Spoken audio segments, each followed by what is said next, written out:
আচ্ছা, এই পেছন দিকে আমরা যাচ্ছি, পেছন দিকে সামনে দিয়ে যাচ্ছি, আমি পেছনে ঘুরে গেছি। এটা হলো, এটা কি ছিল, গল্ফ। আমরা বেরিয়ে এসেছি দামসা বিরিয়ানি বলছি, দামসা রেস্টুরেন্ট থেকে। দামসা রেস্টুরেন্ট থেকে বেরিয়ে এসেছি। আমরা পৌঁছে গেছি কোথায়? দামসা ট্রাভেল কিচেন। আজকে আমরা কোথায় এসেছি? এটা কোন জায়গা বলো? এটা ইকো পার্ক গেট নাম্বার 6 দিয়ে আমরা ঢুকেছি।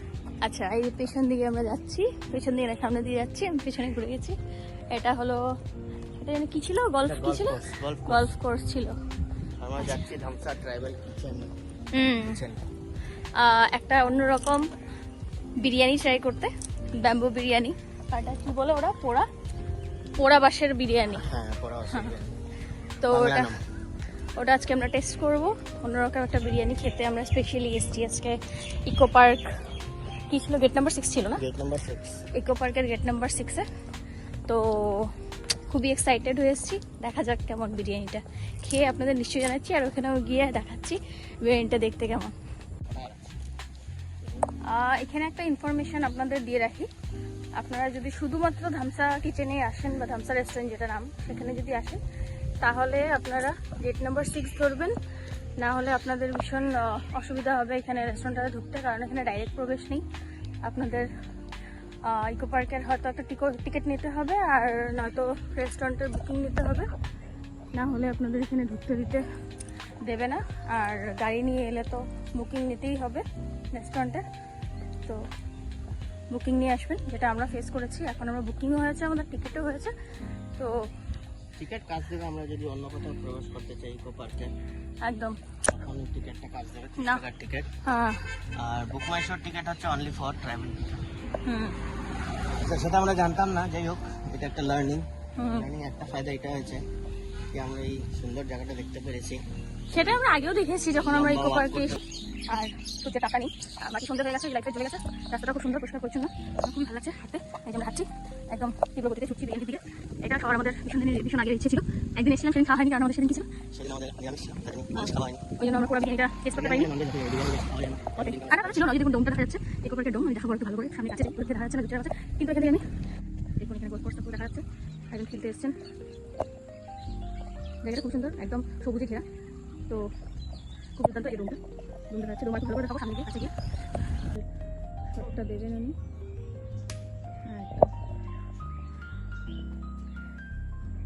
দারুণ। রাস্তাটা কিন্তু হাঁটতে হাঁটতে প্রায় শেষ হয়ে এসছে, আমরা মোটামুটি পৌঁছেই গেছি রেস্তোরাঁর সামনাসামনি।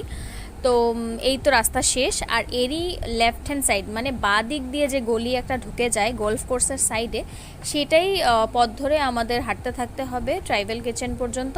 তো এখানে বেশি সময় লাগবে না, এটা খুব সরু একটা পথ। তো যাই হোক, এইখান দিয়ে হাঁটতে হাঁটতে আপনারা পৌঁছে যাবেন রেস্তোরাঁয়। ইকো পার্কের প্রত্যেকটা জায়গায় খুবই সুন্দর, খুব ভালো লাগে, মানে একদম গ্রিনারি, সবুজ চারিদিকে তাকালেই, যেটা সিটির মাঝখানে খুবই বিরল। তো যদি একদম পরিবেশের মাঝখানে বসে আমাদের লাঞ্চ উপভোগ করতে হয়, তাহলে এই রেস্তোরাঁতে তো আমি সাজেস্ট করব যে একবার নিশ্চয়ই সবার যাওয়া উচিত, যারা কলকাতায় থাকেন বা প্রথমবার কলকাতায় এসেছেন।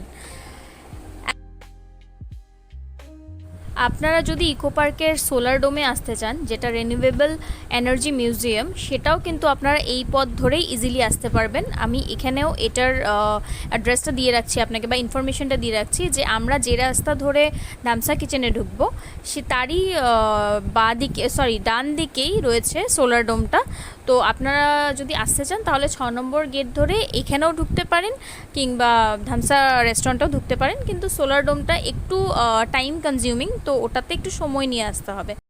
পরিশেষে আমরা এসে একদম রেস্টুরেন্টের দুয়ারের সম্মুখে এসে দাঁড়িয়ে আছি। এখানে একটা ডগও আমাদের জন্য ওয়েলকাম করার জন্য দাঁড়িয়েছিল, সেটা আপনারা নিশ্চয়ই দেখেছেন। যাই হোক, এখন আমি বলি যে ট্রাইবেল রেস্টুরেন্টটার এই পুরো স্ট্রাকচারটা একটা তবলার আকারে ডিজাইন করা হয়েছে। বাইরে দিয়ে দেখতে পুরো তবলা স্টাইলে বানানো হয়েছে এটা, যেটা খুবই ইউনিক একটা ধরন। তো আর বাইরে যেটা আপনারা দেখতে পাচ্ছেন, এটা হলো আদিবাসীদের কিছু স্ট্যাচুস, আদিবাসী বানিয়ে ওনাদের পোশাক আশাক, এগুলো ড্রেস অ্যাক্সেসরিজ সব কিছু দিয়ে সুন্দর করে কিছু স্ট্যাচুস মেল ফিমেলের এখানে দাঁড় করানো আছে, যেটা খুবই সুন্দর একটা ভাইব অ্যাম্বিয়েন্স একটা দেয় ট্রাইবেল পরিবেশের। তো এইগুলো এখানে বাইরে রয়েছে। আর তার পাশাপাশি রয়েছে গাছ, একদম সবুজ চারিদিকে। তো এখানে নন এসি, এসি দু ধরনেরই বসার জায়গা রয়েছে। এসিটার জন্য হয়তো বুকিং করতে হয়, যেটা আমাদের এখন এই মুহূর্তে প্রয়োজন হয়নি। আর বাকি নন এসি যেটা, সেটা আপনারা বুকিং ছাড়াও বসতে পারবেন, টেবিল বুকিং ছাড়া বসতে পারবেন। তো যাই হোক, আজকে আমরা ভেতরেই বসবো, কারণ আমরা খুব গরমের একটা সময়ে গিয়েছি, তো বাইরে বসাটা ঠিক সুবিধার হবে না।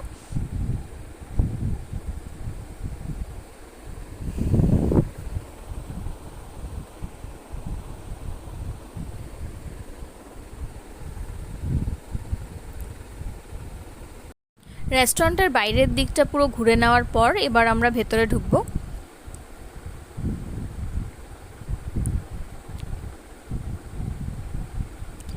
রেস্টুরেন্টের ভেতরটাও খুবই সিম্পলভাবেই ওনারা সাজিয়েছেন, যেটা ভালো লেগেছে। একটু অন্যরকম, একটু আলাদা, যাই হোক দেশি স্টাইল, তো পুরো দেশিভাবেই ওনারা ডেকোরেট করেছেন ভেতর দিকটা। তো আজকে আমরা যেহেতু পোড়াবাসের বিরিয়ানিটাই খেতে গিয়েছিলাম, তো সুতরাং ওটাই আমরা অর্ডার করছি, বাঁশপোড়া বিরিয়ানি। চিকেনটা নিয়েছি আমরা, আর এর সাথে আমরা নিয়েছি বেভারেজের মধ্যে গন্ধরাজ ঘোল। সেটাও আমরা নতুন করে একটু ট্রাই করতে চেয়েছি, দেখতে চেয়েছি যে খেতে কেমন সেটা।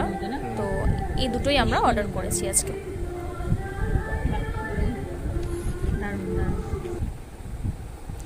আমি পুরো মেনিউটাই তুলে ধরবো, যে ওনাদের কি কি রেসিপিস ওনাদের রেস্টুরেন্টে রয়েছে। তো রেসিপিসের পাশাপাশি আপনারা প্রাইসেসগুলো ভালো করে দেখতে পারবেন। আমি এগিয়ে ভিডিওটাতে আমি দেখাচ্ছি পুরো মেনিউটা, আপনারা একটু পজ করে ভালো করে জুম করে ডিটেলে দেখে নিতে পারবেন।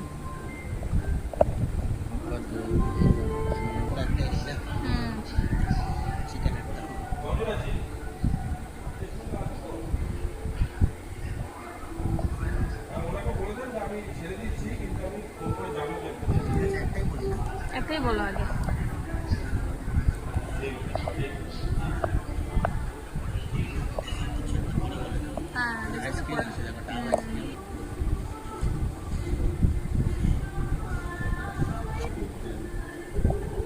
বাংলায় পুরো ইয়ে করেছেন।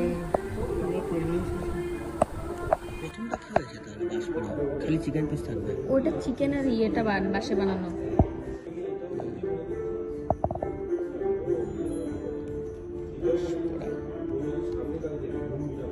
বাঁশপোড়ার বিরিয়ানি।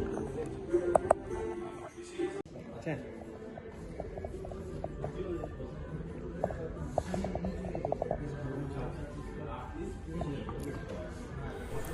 গন্ধরাজ ঘোল কিন্তু আমাদের টেস্ট করা হয়ে গেছে। এবার পালা বিরিয়ানির, যেটা ফাইনালি আমাদের টেবিলে এসে পৌঁছে গেছে। এটা দেখতে পাচ্ছেন আপনারা, বাঁশপোড়া বিরিয়ানি। তার মানে বাঁশে চাল, চিকেন সব কিছু ম্যারিনেট করে দিয়ে বাঁশের ভেতরে পুড়ে ওটাকে আগুনে রেখে আস্তে আস্তে বানানো হয়। তো যাই হোক, আজকে একটা নতুনত্ব জিনিস ট্রাই করতে চলেছি, খুবই এক্সাইটেড। আশা করি খুব ভালো হবে, আর খেয়ে একদম অনেস্ট রিভিউটাই আপনাদের সাথে শেয়ার করব, যাতে আপনারাও রিভিউটা শুনে আসতে পারেন, একবার ট্রাই করতে পারেন বিরিয়ানিটা কেমন, খেতে কেমন হয়েছে। একই ধরনের বিরিয়ানিতে তো আমরা সচরাচর খাই, কিন্তু এটা কেমন, এটা খেয়ে আমরা নিশ্চয়ই জানাবো।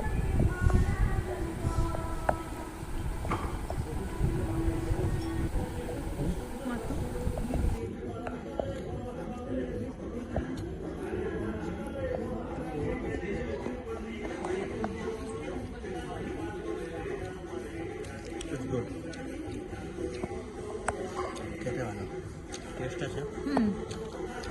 আমি বলবো না খুবই ভালো, ভালো, ডেফিনেটলি ওয়ান টাইম তো খেতেই পারে।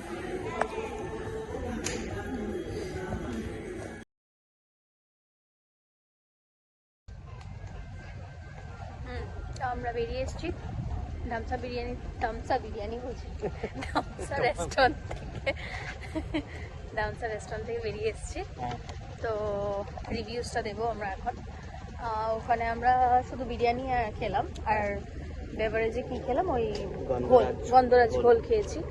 তো রিভিউটা কি দেবে বলো? গন্ধরাজ ঘোলটা ভালো ছিল অবশ্য, গরমের সিজনে খুবই ভালো, এটা শরবত হিসাবে দিয়েছে। গন্ধরাজ লেবু একটু লাসি টাইপ ছিল, কিন্তু এটা ভালো ছিল, এটা খারাপ লাগেনি। এটা যদি বললি আমি 10-এর মধ্যে will be around 5 to 6। In generally বলা মানে যায় এটা আর সামার কি। ড্রিঙ্ক আর কি, তো হ্যাঁ। জেনারেল ভালোই ছিল। হুম। আর যেটা বিরিয়ানি ছিল, যেটা থেকে অ্যাকচুয়ালি এক্সপেকটেশন বেশি ছিল, তো সেটা তেমন লাগেনি। মানে ইটস ওকে, ইটস গুড। যে ওয়ান টাইম তো ডেফিনেটলি খাওয়াই যায়, কিন্তু বাস ওয়ান টাইম, তারপরে আর এমন কিছু খাস কিছু না যে না একবার খাওয়ার পরে কি আবার এসে আবার খেতে হবে, সেরকম কিছু না। তো আসলে আমি এখানে একটু ইন্টারাপ্ট করব। মানে আমরা প্রথমে যখন একবার এসেছিলাম, তো তখন আমরা খেয়েছিলাম কাঁকড়ার ঝাল, না? তো সেই কয়েকটা আরেকটা বোধহয় কিছু নিয়েছিলাম, সেটা এই মুহূর্তে আমার মনে পড়ছে না, মাছেরই কিন্তু কিছু ছিল, মাছেরই কিছু আইটেম ছিল। তো সেটা ভালো ছিল, সেটা খেতে খারাপ লাগেনি। পাটিসাপটা তো দুর্দান্ত ছিল, আর বাকি কাঁকড়ার ঝালটা খুব ভালো ছিল, যেটা আমরা ঘরে গিয়ে খেয়েছিলাম। তো ওইটার উপর বেস করেই আমরা এসেছিলাম বিরিয়ানিটা খেতে, কিন্তু বিরিয়ানিটা আসলে মানে ওরকম হয়নি, মন মতো হয়নি, যেরকম আমরা ভাবছিলাম যে ওরকমই ওগুলোর মতোই খুব স্বাদ হবে, সেরকম না।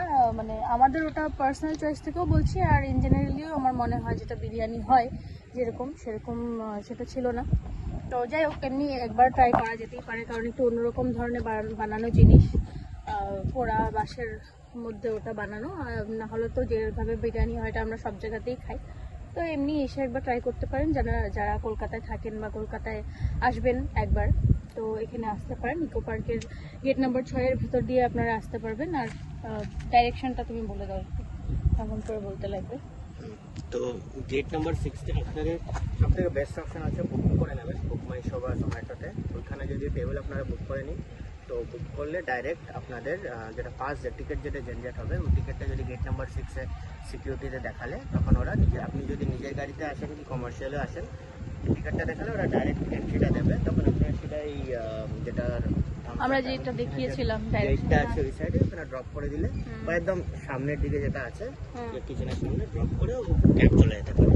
আর পিছন দিকে এটা হলো ওনাদের ঢোকার এন্ট্রান্স। আর আমি যেভাবে দেখিয়েছিলাম ভিডিও শুরুতেই, যেভাবে হেঁটে এসে ঢুকতে হবে গেট নাম্বার 6-এর মধ্যে দিয়ে, ওইভাবেই এসে ঢুকতে হবে। বাকি ক্যাব নিয়ে গেট নাম্বার 6-এর ওখানে নেমে গেলেও হবে।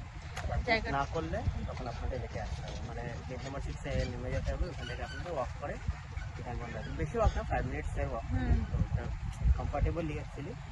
আর রাস্তাটা খুব সুন্দর, পরিষ্কার পরিচ্ছন্ন, একদম গ্রিনারি, তো হেঁটে হেঁটে আসাই যায়, অসুবিধা কিছু নেই।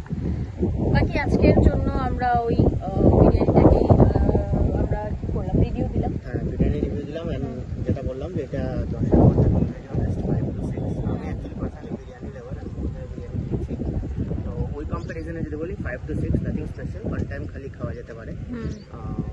একটা নতুন এনভায়রনমেন্ট, একটা নতুন খাওয়ার অ্যাম্বিয়েন্স একটা পাবেন, নতুনত্ব, যেটা পিতলের বাসনপত্রে ওনারা সার্ভ করেন, যেমনি গন্ধরাজটা দিয়েছে পিতলের গ্লাসে, আর বিরিয়ানিটাও সার্ভ করে দিয়েছে ওনারা নিজেই, বাস থেকে বার করে দিয়েছে পিতলের থালায়। তো এগুলো একটা নতুন অ্যাম্বিয়েন্স, নতুন ধরনের খাওয়ার একটা ধরন বিরিয়ানি, তো সেটা দেশি স্টাইলে বলা যায়, আর মানে সাঁওতালদের স্টাইলে যেটা বিরিয়ানি, সেটাই তো ওই আর কি, একবার ট্রাই করাই যায়। বাকি আজকের মতো গুড নাইট, সবাইকে শুভরাত্রি। Take very good care of yourselves and your health, your family members, everyone around you. Okay, Good night. তাহলে টাটা।